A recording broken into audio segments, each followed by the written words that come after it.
Hai guys, perkenalkan nama saya Stefani Mari Penggabean. Saya akan menjelaskan soal yang diberikan tentang dasar-dasar pengauditan. Jelaskan pengertian auditing, hubungan auditing dengan akuntansi, dan akan mengapa entitas perlu diaudit. Pengertian audit itu adalah suatu proses sistematis yang memperoleh evaluasi, bukti, dan secara efektif yang berhubungan dengan assersi tentang tindakan-tindakan dan peristiwa ekonomi. Hubungan auditing dengan akuntansi auditing sangat dekat, namun terdapat perbedaan yang signifikan dalam metode, tujuan, dan pihak-pihak yang bertanggung jawab pada proses akuntansi. Jelaskan jasa-jasa yang diberikan oleh aktor independen. Jasa atestasi, jasa penjaminan yang diberikan oleh KAP dengan menerbitkan suatu laporan tertulis mengenai pertimbangan mereka sebagai pihak yang independen dan kompeten mengenai suatu pernyataan dan permasalahan. Jasa non-atestasi, jasa yang dimana sang akuntan publik tidak memberikan opini ringkasan mengenai temuan keyakinan negatif atau bentuk lain dari opini pribadi. Jelaskan jenis-jenis laporan auditor dalam audit atas laporan keuangan auditor. Kondisi apa yang membuat editor memberi opini tersebut? Opini wajar tanpa pengecualian diberikan oleh auditor jika auditor tidak menemukan kesalahan yang material secara keseluruhan dari laporan keuangan dan laporan keuangan dibuat sesuai dengan prinsip akuntansi yang berlaku di SAK. Dengan kata lain, laporan keuangan akan mendapatkan opini wajar tanpa pengecualian jika memenuhi kondisi seperti berikut: laporan keuangan lengkap, bukti audit yang dibutuhkan lengkap.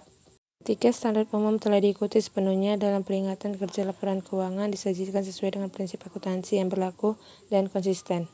Jelaskan tujuan keseluruhan auditor dalam audit atas laporan keuangan dan bagaimana auditor mencapai tujuan tersebut seperti dijelaskan dalam SA 200.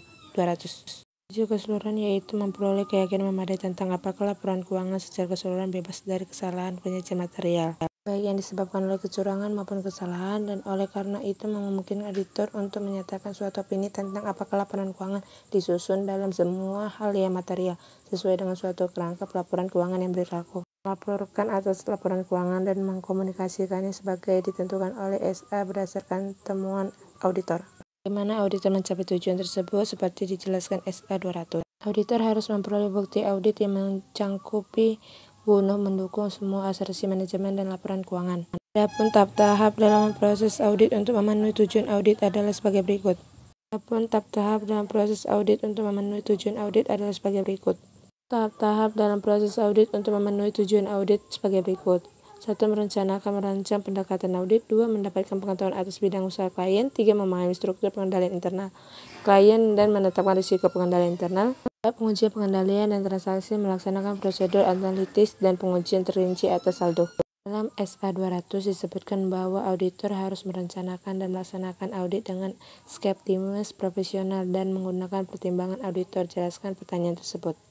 Audit 200 mengatur tanggung jawab keseluruhan auditor independen ketika melaksanakan audit atas laporan keuangan berdasarkan SA. 200 menjelaskan ruang lingkup wewenang struktur SA serta mengatur ketentuan untuk menetapkan tanggung jawab umum auditor independen yang berlaku untuk semua audit, termasuk kewajiban untuk mematuhi SA. Untuk selanjutnya, auditor independen disebut sebagai auditor.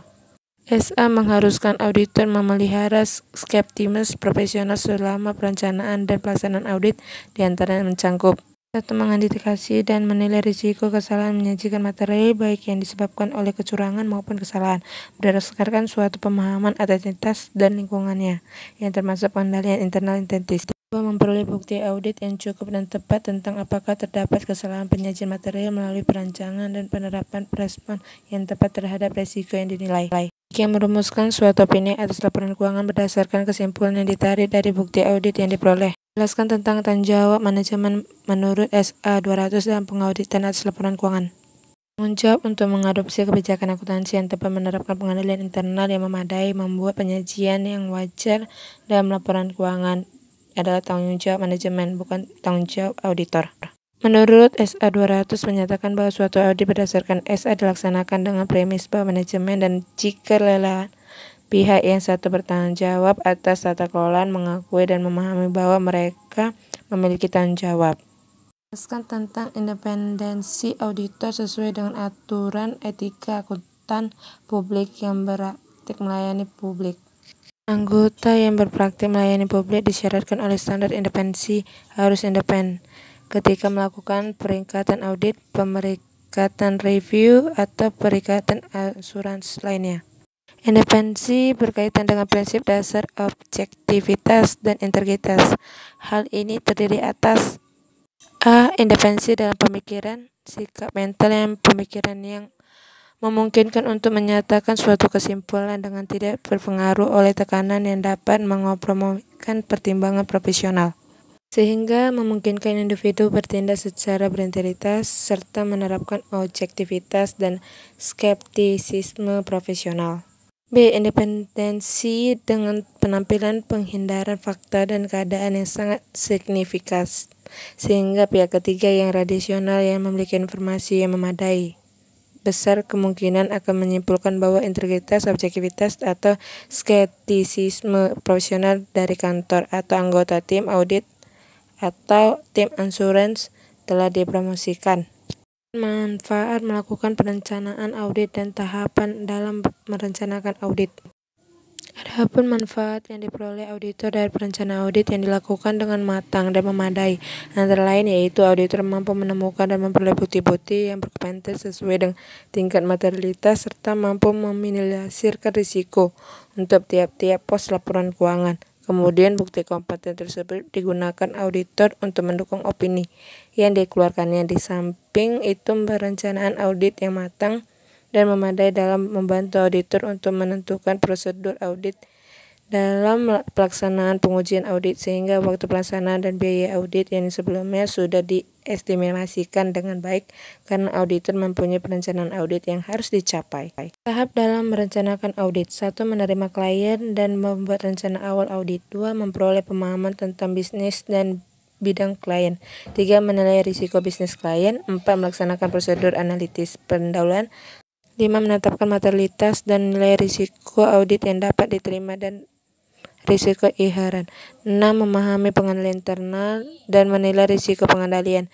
7. Mengumpulkan informasi untuk menilai risiko kecurangan. 8. Menyusun strategi audit keseluruhan dan program audit. Jelaskan tentang asersi manajemen sesuai dengan SA 315. Representasi oleh manajemen secara eksplisit atau dengan cara lain yang tercantum dalam laporan keuangan yang dipakai oleh auditor untuk mempertimbangkan berbagai jenis kesalahan penyajian optasial yang mungkin terjadi. Asersi manajemen adalah pernyataan yang tersirat atau tertulis oleh manajemen mengenai kelompok-kelompok transaksi dan akun-akun terkait serta pengakuan dalam pelaporan keuangan. Jelaskan tentang prosedur audit dan keandalan bukti audit. Proses audit. Metode yang digunakan auditor untuk memperoleh bukti audit. Auditor perlu menggunakan pertimbangan profesional mereka untuk merancang prosedur audit yang sesuai untuk merespon risiko yang dinilai. Selain itu, berbagai jenis prosedur audit biasanya didasarkan pada berbagai jenis bukti audit yang ingin diperoleh audit. Keandalan bukti audit. Untuk memperoleh bukti audit yang andal, informasi yang dihasilkan oleh entitas yang akan digunakan untuk melaksanakan prosedur audit harus cukup lengkap dan akurat. Jelaskan tentang risiko audit dan materialitas dan kaitan antara risiko audit, materialitas, dan bukti audit. Materialitas kemudian menjadi salah satu faktor yang berpengaruh terhadap pertimbangan auditor tentang kecukupan bukti audit yang ia butuhkan. Kecukupan bukti audit tersebut akan sangat mempengaruhi besarnya potensi kesalahan dalam membuat kesimpulan atas penyajian laporan keuangan audit. Potensi kesalahan tersebut yang digambarkan sebagai risiko audit. Risiko audit itu sendiri merupakan risiko bahwa auditor mungkin tanpa sengaja telah gagal untuk memodifikasi pendapat secara tepat mengenai laporan keuangan yang mengandung salah saji material. Ilustrasi tentang bagaimana hubungan antara materialitas, bukti audit, dan risiko audit sebagai berikut. 1. Jika pengendalian risiko audit konstan sedang tidak materialitas dikurangi, maka bukti audit harus ditambah atau diperbanyak. 2. Jika mempertahankan tingkat materialitas konstan dan mengurangi jumlah bukti audit, maka risiko audit akan meningkat. 3. Jika menginginkan risiko audit berkurang atau rendah, maka ada beberapa alternatif, diantaranya A. Menaikkan tingkat materialitas dan mempertahankan jumlah bukti audit. B. Menambah bukti audit dan mempertahankan tingkat materialitas. C. Meningkatkan jumlah audit dan tingkat mortalitas secara bersama-sama. Jelaskan kaitan level risiko pengendalian, level risiko deteksi, pengujian pengendalian, dan pengujian substantif. Kaitan level risiko pengendalian, level risiko deteksi, pengujian pengendalian, dan pengujian substantif. Risiko deteksi adalah risiko bahwa auditor tidak akan dapat mendeteksi salah saji material yang ada dalam suatu asersi. Suatu rencana tingkat risiko deteksi yang bisa diterima harus ditetapkan untuk setiap asersi laporan keuangan yang signifikan. Apapun tingkat risiko yang digunakan auditor, rencana risiko deteksi ditentukan berdasarkan hubungan yang dinyatakan dengan modal sebagai berikut. RD sama dengan RA per RB kali RP. Keterangannya, RA itu risiko audit, RB itu risiko bawaan, RP adalah risiko pengendalian, RD adalah risiko deteksi. Model di atas menunjukkan bahwa pada suatu tingkat risiko audit tertentu, RA yang ditetapkan auditor, risiko deteksi RP adalah berhubungan terbalik dengan tingkat risiko bawaan atau RP, dan risiko pengendalian RP yang ditentukan. Apabila digunakan dalam tahap perencanaan untuk menetapkan rencana risiko deteksi, maka RP mencerminkan rencana tingkat risiko pengendalian yang ditetapkan sebagai kompeten pertama dari strategi audit awal. Rencana risiko deteksi adalah dasar untuk menetapkan rencana tingkat pengujian substantif yang ditentukan oleh auditor sebagai kompeten terakhir dalam penetapan strategi audit awal untuk suatu asersi. Jelaskan prosedur audit yang dipakai dalam pengujian pengendalian. Ada 4 prosedur untuk melaksanakan pengujian pengendalian, yaitu 1. Pengajuan pertanyaan kepada para karyawan klien, 2. Pengamatan terhadap karyawan klien dalam melaksanakan tugasnya, 3. Melakukan inspeksi dokumen, catatan, dan laporan, 4. Mengulangi kembali pelaksanaan pengendalian oleh auditor.